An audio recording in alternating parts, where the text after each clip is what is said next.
तो दोस्तों सबसे पहले मैं आपको सिलेबस दिखा देता हूँ।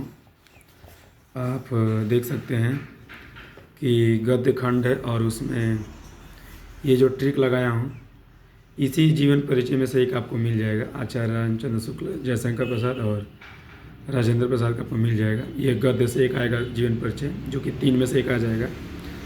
और फिर काव्य है, 3 हिस्सों में है गद्य। अब ये काव्य है आपका सूरदास और तुलसीदास का जीवन परिचय आ जाएगा, 5 नंबर का होता है। और एक महिला लेखिका जो कि महादेवी वर्मा है, इनका आ जाएगा। मतलब पद्य में से ये 6 जो आप नंबर देख रहे हैं, इस 6 आपको याद करना है साल भर में, और एक आपको आ जाएगा। उसके बाद आप देखिए आपका संस्कृत हिस्सा शुरू होता है। पहला चैप्टर का नाम वाराणसी। दोस्तों आज हम लोग ये इसी चैप्टर को पढ़ेंगे, हिंदी एक्सप्लेनेशन देखेंगे। तो दोस्तों चलिए इसकी शुरुआत करते हैं। प्रथम पाठ वाराणसी, बनारस के बारे में। पहले आज भी वाराणसी बोलते हैं, बनारस भी बोलते हैं। और इसकी शुरुआत करते हैं। एक एक पढ़ के एक एक अर्थ बताता हूँ आपको, या एक एक लाइन का अर्थ आपको बताता हूँ। सबसे पहले यहाँ से लेकर यहाँ तक एक लाइन है जिसमें लिखा है वाराणसी सुविख्यात प्राचीन नगरी। मतलब हमारा जो बनारस है वो सुविख्यात, बहुत ही प्रसिद्ध, प्राचीन मतलब पुराना, नगर मतलब नगर, यानी हमारा जो वाराणसी है बहुत ही पुराना प्राचीन नगर है। इयम विमल सलिला गंगा कूले स्थित है। मतलब इयम मन यह जो नगर है, यानी बनारस जो नगर है वह विमल सलिला, विमल मतलब होता है साफ सुथरे, गंगा के किनारे स्थित है, यह स्वच्छ जलधारा वाले गंगा के किनारे स्थित है, ये भी बोल सकते हैं। अस्य घाटान वालयाकृति पंक्ति धवला चंद्रिकाया बहुरजत है। मतलब अब ये जो बनारस के घाटों जो आकृति है वह चांदनी रात में बहुत ज़्यादा रजते मतलब सुशोभित होती है। बहु मन बहुत है, बहुत ज़्यादा सुंदर आती है। यानी कि इसके घाटों की बनावट ऐसी है कि जो चांदनी रात में बहुत ही बेहतरीन ढंग से चमकती है। अगणित, गणित मतलब यहाँ पर जानते हैं गिनना होता है, अगणित मतलब असंख्य, जिसको गिना ना सके। अगणिता मतलब असंख्य संख्या में, पर्यटक मतलब घूमने वाले, टूरिस्ट लोग घूमने वाले। सुदूरे भी मतलब दूर देश से, देशभ्य इस देश में, नित्यम अत्र आयंती मतलब अगणित असंख्य पर्यटक, दूर देश के घूमने वाले जो लोग हैं, जो बनारस आते रहते हैं, अंग्रेज जो बहुत सारे आपको आते रहते हैं घूमने के लिए, वो लोग यहीं आते हैं। दूसरे कई देशों के जो लोग घूमने के लिए बनारस आते हैं, अस्य और घूमते हैं। इस अस्य मन इसके घाटांच, और चौ लगा है ना, तो चौ को यहाँ पढ़ेंगे। और इसके घाटों की शोभा को, बिलों को मतलब देखकर, इमाम मन इसकी बहु प्रशंसन्ति, इसकी बहुत बड़ाई करते हैं। यानी कि असंख्य संख्या में जो घूमने वाले लोग हैं वहाँ दूर देश से हमारे देश में आते हैं, यानी हमारे देश के बनारस में आते हैं, और इसको घाटों की शोभा को देखकर बहुत ज़्यादा बड़ाई, बहुत प्रशंसा करते हैं। वाराणसिया प्राचीन काल देव गृह गृह विद्या या दिव्यम जो ज्योति धुरते। इसका मतलब बनारस के कर के प्राचीन काल से ही बनारस के घर में जो विद्या की जो ज्योति है वो जलती आ रही है। यानी कि बनारस में शिक्षा की जो ज्योति है वो प्राचीन काल से ही हर घर में चलता आ रहा है। अधुना अपि मन भी, अधुना मन आज, आज भी, अत्र मतलब यहाँ, संस्कृत वांगधाया सतत, यानी संस्कृत की जो धारा है, ज्ञान की जो धारा है, सतत मतलब कंटिन्यूस, लगातार, प्रवहती मन बहती रहती है। यानी आज भी संस्कृत की जो धारा है बनारस में वो बहती रहती है, प्रवाहित होती रहती है। जनानाम ज्ञानान च वर्धति, और लोगों की ज्ञान को बढ़ाती रहती है। वर्धति मनते मन बढ़ता रहता है। अत्र अनेके आचार्य मूर्धन्य विध्यंस वैदिक मांस्य अध्ययन अध्यापन च इदा निरंतरम।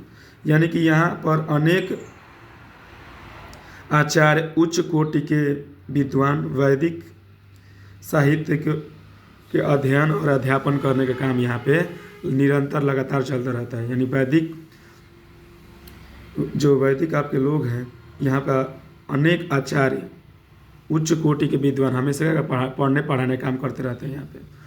न केवल भारतीय, मतलब केवल भारतीय ही नहीं, अपितु माने बल्कि विदेशी का गिरवाण्याम अध्ययना अत्र आगच्छन्ति निःशुल्क च विद्या गृह्णन्ति। मतलब केवल भारतीय नहीं यहाँ पे आकर शिक्षा ग्रहण करते हैं, बल्कि विदेश के लोग भी यहाँ पर आते हैं और निःशुल्क शिक्षा ग्रहण करते हैं। अत्र हिंदू विश्वविद्यालय, अत्र मतलब यहाँ पर हिंदू विश्वविद्यालय है, संस्कृत विश्वविद्यालय है और काशी विद्यापीठ, ये तीनों विश्वविद्यालय यहीं पर हैं।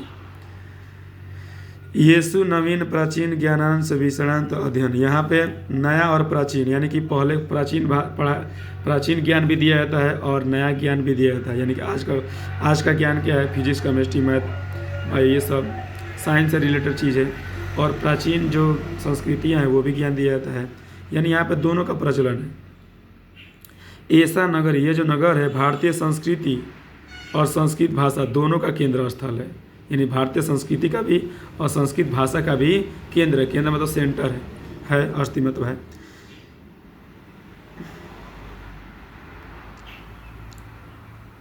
इत एव, यहीं से संस्कृत की जो धारा है, संस्कृत भाषा की, संस्कृत और संस्कृत साहित्य का जो संस्कृत वांग्मय से मतलब संस्कृत साहित्य और संस्कृत का मतलब और संस्कृत आलोक सर्वत्र प्रस्तुत है। मतलब यहीं से ही संस्कृत साहित्य और संस्कृत पूरे दुनिया में फैला हुआ है। यानी कि शुरुआत यहीं से हुई। मुगल युवराज दाराकिशो अत्रागत, यानी कि ये जो सम्राट थे दाराकिशो, वो अत्रागत मतलब अत्र और आगत थे, मतलब यहीं पर आए थे। भारतीय दर्शन शास्त्र का अध्ययन किए थे, यहीं पर किए थे। यानी कि जो महाराज थे वो यहीं बनारस में आकर के संस्कृत दर्शन शास्त्र का अध्ययन किए थे। और तस तेसाम समन वह तेसाम ज्ञान, यहाँ का ज्ञान प्राप्त करके, यहाँ के ज्ञान से, यानी कि वो जो जब यहाँ आए थे, जब ज्ञान ग्रहण कर लिए तो यहाँ के ज्ञान से प्रभावित हो गए, अभवन मन हो गए। यत तेन उपनिषद अनुवाद पारसी भाषा करे, यानी कि जब यहाँ संस्कृत भाषा का ज्ञान ग्रहण कर लिए तो उसी को अपने देश में जब गए या अपने जगह पर अपने राज्य को जब लौटे तो उसको पारसी भाषा में अनुवाद करा दिए। अब आगे, इयम नगर विभिन्न धर्मणा और संगम स्थल, यानी कि ये जो नगर है ना, बनारस वाराणसी नगर है, अलग अलग धर्मों का संगम स्थल। संगम मतलब मिलाप है, यानी कि यहाँ पे हर किस्म के, हर धर्म के लोग का ये मिलन जुलन होता है। महात्मा बुद्ध, जैसे कि महात्मा बुद्ध, आपको पता है बुद्ध बौद्ध धर्म से तीर्थंकर पार्श्वनाथ, ये महान व्यक्ति का नाम है। जो हमारे अब तक महान व्यक्ति हुए उनका नाम है पार्श्वनाथ। शंकराचार्य आप जानते ही हैं, कबीरदास, तुलसीदास, अन्य बहव, यानी अन्य बहुत सारे महात्मा लोग अत्र यागत मतलब यहाँ आए थे। स्वयान विचार, अपना अपना महान विचार प्रसारण मतलब दिए थे। यानी कि आप देखेंगे बहुत सारे जो ये जो नाम लिखा है, ये सारे लोग आकर बनारस में अपना अपना उद्देश्य दिए थे। न केवल दर्शन, यानी भारत केवल दर्शन के क्षेत्र में नहीं, यानी दर्शन साहित्य धर्म के क्षेत्र में नहीं, अपितु मतलब बल्कि कला के क्षेत्र में भी, अपि मतलब भी, इयम नगर, यह नगर विविधान कला शिल्प कला लोके विस्तृत, मतलब केवल भारत साहित्य धर्म के क्षेत्र में नहीं, कला के क्षेत्र में, शिल्प के क्षेत्र में, मूर्ति कला के क्षेत्र में पूरे दुनिया में फेमस है, प्रसिद्ध है। अत्रागत कौशेय साटिका देशे देश सर्वत्र स्पृहंते मतलब पसंद की जाती है। यानी कि यहाँ की जो साड़ियाँ हैं वो कई देशों में, बनारसी साड़ी आप तो सुने ही होंगे, गाना भी है, तो बनारस की जो साड़ियाँ हैं वो पूरे दुनिया में पसंद की जाती है, यहीं से ही। आगे, अत्रागत प्रसर मूर्तिका प्रति, यानी कि यहाँ की मूर्तियाँ बहुत ज़्यादा प्रसिद्ध हैं भारत की। इयम निजाम प्राचीन परंपरा ईदान परिपाले, मतलब यहाँ पे प्राचीन और नया दोनों का परंपरा का पालन होता है। यानी अभी बनारस में प्राचीन बातों का आज भी पालन किया जाता है। तथैव गीयते कवि, यानी कि इसी बात को जानते हुए कवियों ने कहा है, कवियों ने गाया है। क्या गाया है? अब देखो दोस्तों, ये पूरे कहानी में या जो भी संस्कृत का दिया पद्य है, गद्य पद्य जो भी है, उसमें ये ब्लैक कलर क्यों लिखा है। अब देखिए इसका ये जानेंगे तो क्या है, सबका अर्थ अलग है और इसका जो अर्थ है ना वो बहुत खास है। पेपर में 5 गो श्लोक आपको बताऊंगा जो 7 नंबर, 5 में से एक आएगा 7 नंबर आपको देगा। एक कैसे पूछता है, ये कैसे एग्जाम में पूछता है, पहले तो इसको बिना देखे लिख देंगे ये 2 लाइन, तो आपको 2 नंबर मिल जाएगा। और इसका अर्थ लिख देंगे संदर्भ सहित, तो आपको 5 नंबर मिल जाएगा, यानी कुल मिलाकर 7। यानी केवल, लेकिन जरूरी नहीं कि यही पेपर में आएगा, ऐसे आपको 5 बताऊंगा, हर चैप्टर में 1-2 करके है।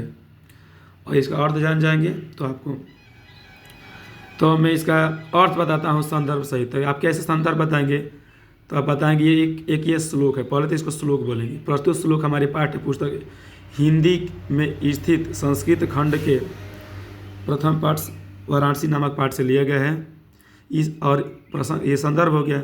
अब आते हैं प्रसंग। संदर्भ को इंग्लिश बोलते हैं रिफरेंस बोलते हैं। अब प्रसंग को बोलते हैं कॉन्टेक्स्ट। प्रसंग मतलब मेन चीज़ में किसके बता। तो प्रसंग, इस पूरे चैप्टर का प्रसंग यही है कि इसमें वाराणसी के जो घाटों के वर्णन, यानी वाराणसी का महिमा का वर्णन किया गया है, यानी वाराणसी कितना खास है उसी का वर्णन किया गया, यही उसका प्रसंग है। अब आता है इसका हिंदी अनुवाद, यानी हिंदी में व्याख्या। तो मरणम मंगलम, ये वाराणसी के लिए बताया गया है, यानी कवियों ने गाया है वाराणसी के लिए। तो ध्यान सुनिए इसका अर्थ। मरणम मंगलम यत्र विभूतिश्च विभूषण कौपीन यत्र कौशयाम सा काशी के नमीयते।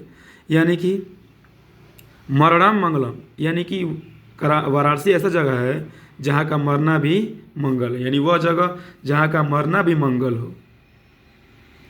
विभूतिश्च विभूषण, मतलब जहाँ का विभूति मन भभूत, यानी कि जो राख होता है, जैसे देखे होंगे आपके नागा जी सब राख पोते रहते हैं माथे पर, तो यानी कि वहाँ का जो राख है भभूत है, वो भी वहाँ का आभूषण है, गहना है। आभूषण मतलब गहना है।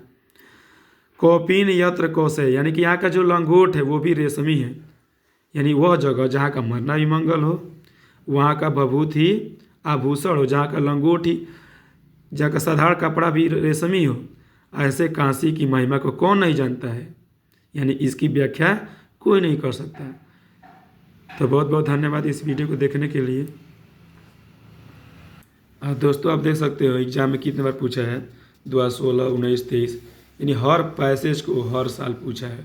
तो बहुत महत्वपूर्ण है, एक एक लाइन का अर्थ आपको बता दिया। इस वीडियो को शेयर कीजिएगा।